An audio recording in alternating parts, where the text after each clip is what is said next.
Welcome to the weekend warm-up on the winners enclosure. I'm joined by Chris Dixon. And Chris, it's quite nice that finally a bit of decent summer weather's materialising. I know this weekend we're still going to have sort of shades of soft ground, but it's on the improve. It is, and listening to Clerk of the Course at Epsom and Sandown, of course, Andrew Cooper just on Racing TV the other day, and he was saying that they'll be putting out their initial going report on Friday for Epsom. It might even have good to soft in there. So I think once we get round to Derby weekend, we're going to be looking at decent ground once again. As you said, in for a dry weekend, a really nice weather-wise bank holiday weekend, I think, but the ground is still going to be quite hard work. It's probably going to be quite dead and tacky. There will be an element of that, but it'll be drying out everywhere all the time. For the time being, I'm still looking at our meetings for horses that want soft ground, because I think that is still what we're going to be having. But obviously we're recording this after declarations on Thursday, and all of these selections are kind of based on the fact that we are expecting quite hard work still.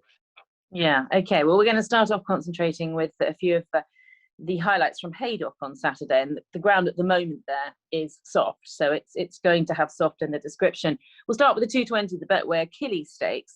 Quite an open-looking race here. We'll start with what's likely to be favourite, and that's El Astronaut, who won a conditions race at Chester last time.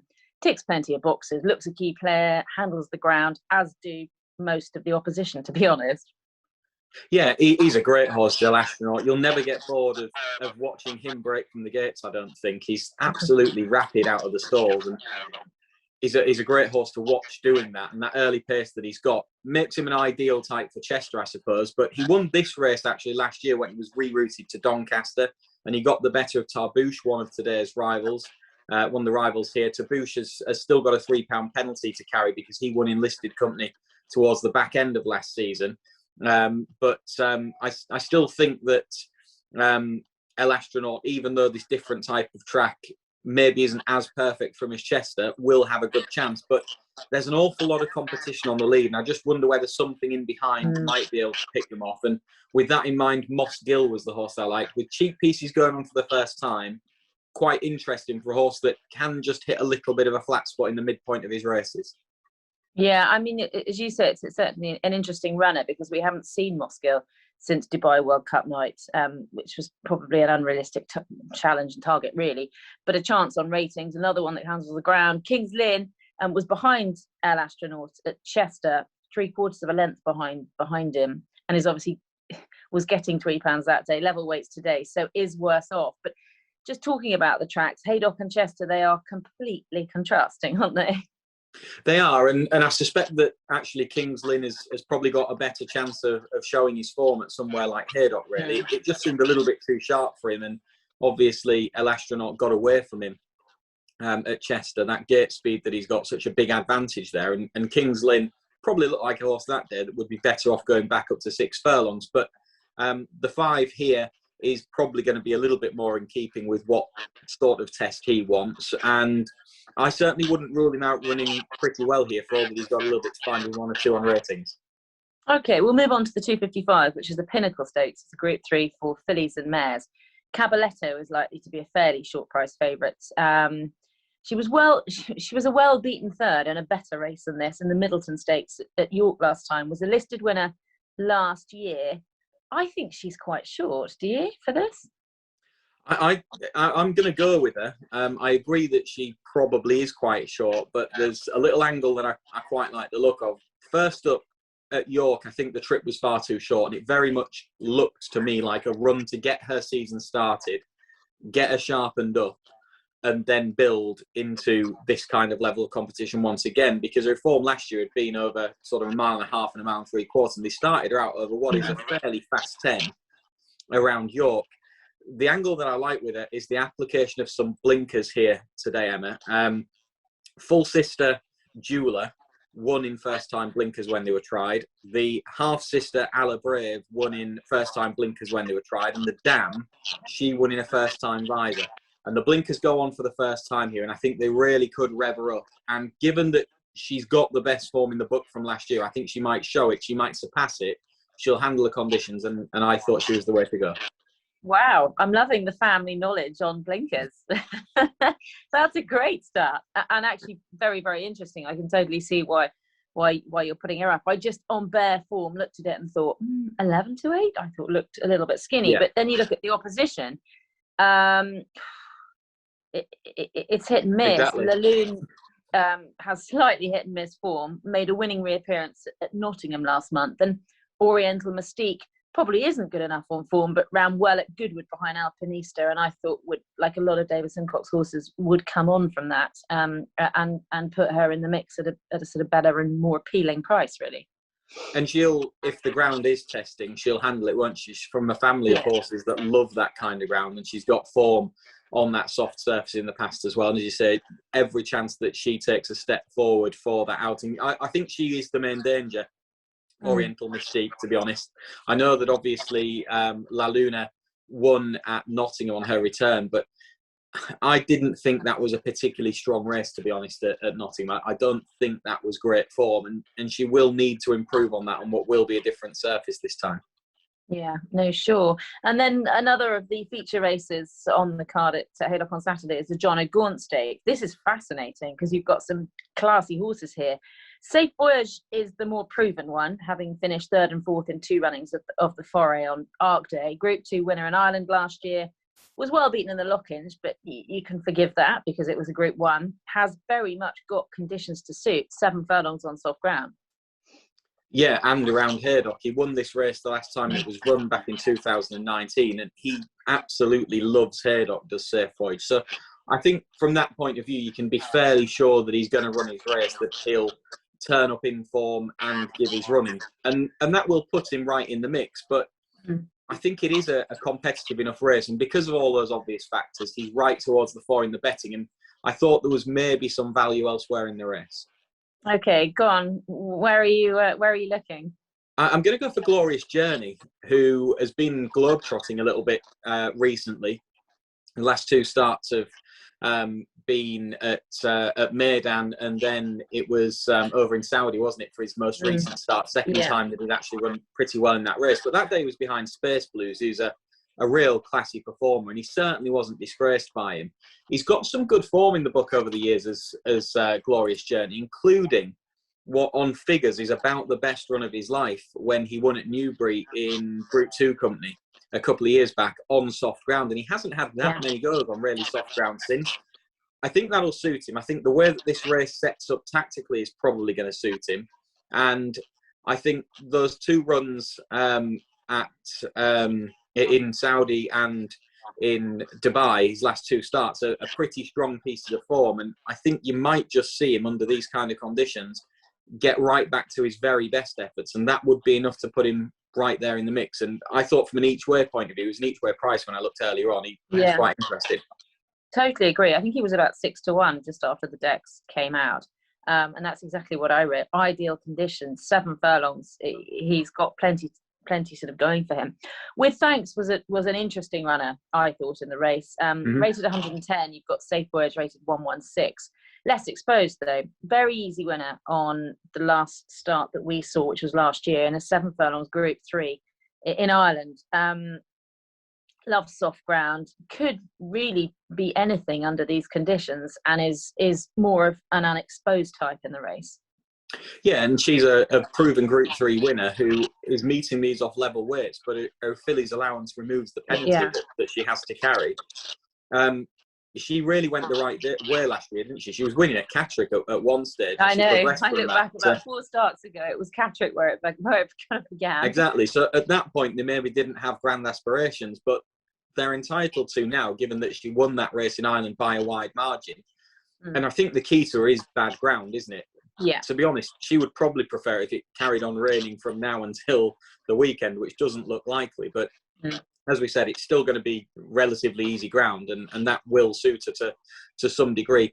It's just that piece of form in Ireland, I'd like to see her do it again, produce that kind of performance again before fully believing it, because I think there were a number of them on the day that maybe didn't handle the conditions as well as she did. And so you look at the rating that she's run to that you mentioned there, and it looks value for it on the day, but I'd want to see her do it again when it's under those set of circumstances against horses here that will run the race in the conditions. So I kind of toyed with the idea of going with her, and then I thought she's a shorter price than Glorious Journey, and I'm less confident that she will do it. Yeah, no, I don't disagree. I have actually gone with her as the potential improver in the field. But as you say, there are definitely doubts. She needs to prove it here at that level. It'll be interesting. We'll flick over to Beverley because they've got a race that's always quite intriguing. The 2-year-old trophy, the conditions race there at 3:10. I was quite puzzled by this race, to be perfectly honest. I don't think there looks like there's a star in the lineup, and sometimes there can be. You've got Mercurial, who got up in the final strides to lead at Chester last time, and then you've got Tipperary Sunset and Ryan's Party, who were first and second at Hamilton last time. Then I looked at Kevin Ryan's stats in the last 2 weeks, and he's 2 from 45, which concerned me a little, because I had it down that Ryan's Party could probably the reverse form with the winner. Clearly well fancied on that occasion, and I know it's one that you quite like here. Yeah, I hadn't looked at those trainer stats. I noticed that they had a winner the other day at Hamilton with the 2-year-old, and it wasn't something I was worried about. So that's something that I'll go back to and dig into. Obviously, this is Thursday. It might have all changed by the time we get to Saturday, such is the way of trainer form and these big stables having plenty of runners. But yeah, Ryan's Party is the horse that I've gone for. He was obviously second to Tipperary Sunset first time out, and the pair reopposed here. I thought Tipperary Sunset, who just carried his head to one side a little bit, not that it worries me a great deal, just generally looked a little bit more clued up. He showed a lot of pace to get across onto the rail, which can be an advantage at Hamilton. Ryan's Party was kind of ridden with it being first day at school in mind. He was kind of sat in behind. He was steadily nudged along to make his effort. And I don't think that they got anywhere near the bottom of him. And I think that he just looked like the kind of horse that would improve for a run, whereas I thought Tipperary Sunset looked a hardy, handy type of horse that was probably well drilled and probably fairly well ready. And I didn't think he would improve quite so much on the day. Now, that might turn to be out completely wide of the mark, but just the impression. It's exactly what I thought. I totally agree with you there. And then just as a type, physically, that's how they look. When I saw the 4% of Kevin Ryan, 45 runners in 14 days is a lot, isn't it? Yeah, it is a lot. It is a lot, and I suppose, but it kind of happens in fits and starts. But it's interesting you've come at it from the same angle, that because when you watch that video, Tipperary Sunset is just that kind of racy, handy, quite small type that you can imagine when you've been in around horses that they're very easy to get ready in a sense. Whereas Ryan Party looked a different type that would benefit from the experience in a run. Yeah, well, I've gone against both of them, and I've gone for Mercurial, but with no confidence at all, because I'm not sure how strong the race was at Chester. Anyway, I just was basically confused by the whole race, and Mercurial is a tentative selection, but I do agree with you. I think Ryan's Party could easily reverse form with Tipperary Sunset. Yeah, should just mention another one quickly. Sorry, Emma, but Straits of Moyle is another horse that just is a bit of a fly in the ointment, and he makes things all the more confusing. First time out for Richard Fahey. First time out for Richard Fahey. Now, he's by Prince of Lear, actually the same as Mercurial, who won this race when this completely threw me that this wasn't called the Brian Yeardley anymore. But that was the name of this race forever.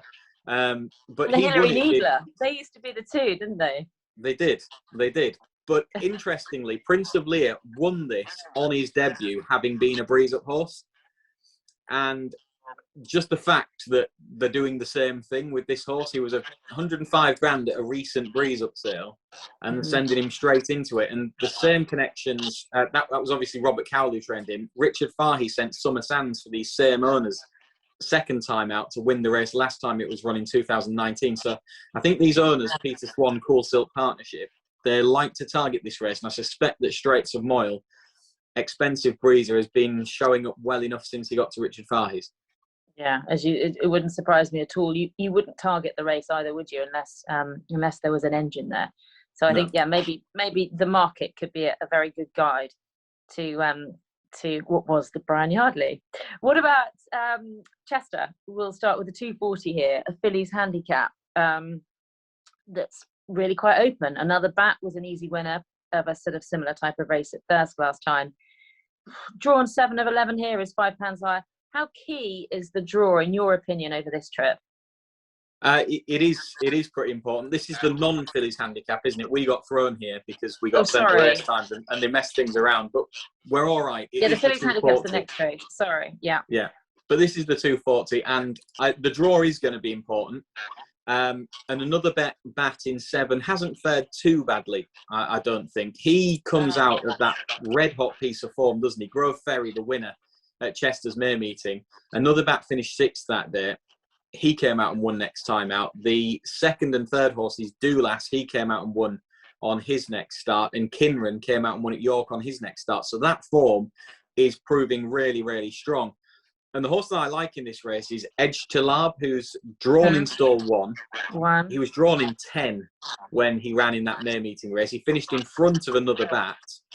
So he's got a pull at the weights this time around. He's got a much better draw, and he's got a lot of early pace. He breaks from the gates very, very well. And I think he might just be able to get away from them and slip the field under conditions he likes.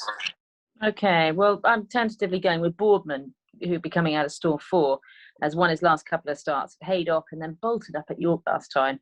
Admittedly, is £10 higher today, but as he should be, the manner in which he won last time out. But all in all, it's quite an intriguing race, isn't it? It's you've got Azano then, who was 2nd to another bat at Thirsk last time, but's got a nightmare draw 12 here.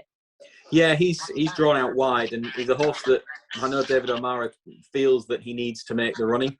And from that draw, it's not going to be that easy, particularly when you've got a horse like Edge Talab who breaks well, goes forward. Now, he might not lead Edge Talab, but I think from stall 1, that's what Richard Kingscott will try and do. And I think it might just be difficult for a horse like Azano from that kind of berth. But yeah, I'm quite keen on Edge Talab. I like the jockey booking. I like the draw. I like the run last time out. I think he's got a real good chance. Okay, and then the Fillies handicap that I was talking about, that's now moved to 3:15 at Chester. This is a tricky race. Rumaitha is likely to be favourite here for Roger Varian, coming out of stall 4. Won at Ripon last time and was very game. She was pretty much all out to beat the horse of Nick Appleby's, wasn't she? Zim Baby. That day. I was actually at Ripon on that occasion, and she's a bit of a handful, is Rumaitha. She wears the red hood in the prelims. She gets herself a little bit worked up. She has help down at the stalls to get her in and loaded. So she's a little bit of a madam. And when you think about Chester, and I'm assuming that there's crowds back as well, and how everything is very much on top of you at that race course, and that you have to be good out of the gates and all that kind of thing, it just puts me off for a little bit. And I also don't think that race was that strong last time out. So I like where she's drawn. As you say, she was absolutely all out to win, wasn't she? It was a nose or a short head or it actually looked like she'd got beaten. Yeah. But she didn't. Right. Yeah, very tight indeed. And I just thought, given she's priced up as favourite, she was maybe an obvious one to look elsewhere. You quite like Cuban Breeze, don't you? Drawn in stall 3. I do. I just thought that she looked like she was back in form, really, at the track last time out. Again, got Richard Kingscott aboard. The run last time out looks like a solid enough effort, really. She's dropped £2 on the back of it. She's quite well handicapped on the pick of her form from last year. She likes deep ground. And I think ultimately just a sharp track, ideally round a turn, is something that suits her very, very well. And given that she's drawn in stall 3 under a rider that rides this track as well, if not better than most, him and Franny Norton, I think, are both excellent around there, then she looks quite interesting, really. And she's got the form at the track in the past. And given that she's trained by Tom Dascombe, you know that she's going to be sort of there and well readied for this. Primed for the moment. They love having a winner at Chester, don't they? Absolutely. And then drawn inside her is Bailey's Breathless, drawn in stall 1, who was 2nd here, actually at Chester last year, not at this meeting, beaten ahead. A front runner, there's going to be plenty of pace again here, isn't there? Cuban Breeze went pretty fast last time. Yeah, she's in stall 1, is Bailey's Breathless. I thought that she kind of had an easy enough time of things and couldn't convert that to a win at Lingfield last time. So I was happy enough to sort of think that the handicapper knew enough about her, but she is a front runner in stall 1 with Franny Norton aboard. So you don't exactly strike a line straight through. It's not one you can just strike off lightly. No, definitely not. But I totally agree. I put she needs to really build on that run at Lingfield to feature here. But yeah, she has got things in her favour. So no, all in all, I totally agree with you. Cuban Breeze, I thought looked the most likely winner of what looked quite a tricky 6 furlong handicap round Chester. Yeah, it's not an easy one, but they never are. No, they're not. Well, they are the feature races that we look forward to at the weekend. We've covered Beverley, Chester and Haydock. We know that the sun is sort of going to shine for the next few days. There'll probably be soft somewhere in the description of most of the meetings we've discussed. And there'll be plenty to review next Monday. Thanks, Chris. Have a good weekend. And you, Emma. Cheers.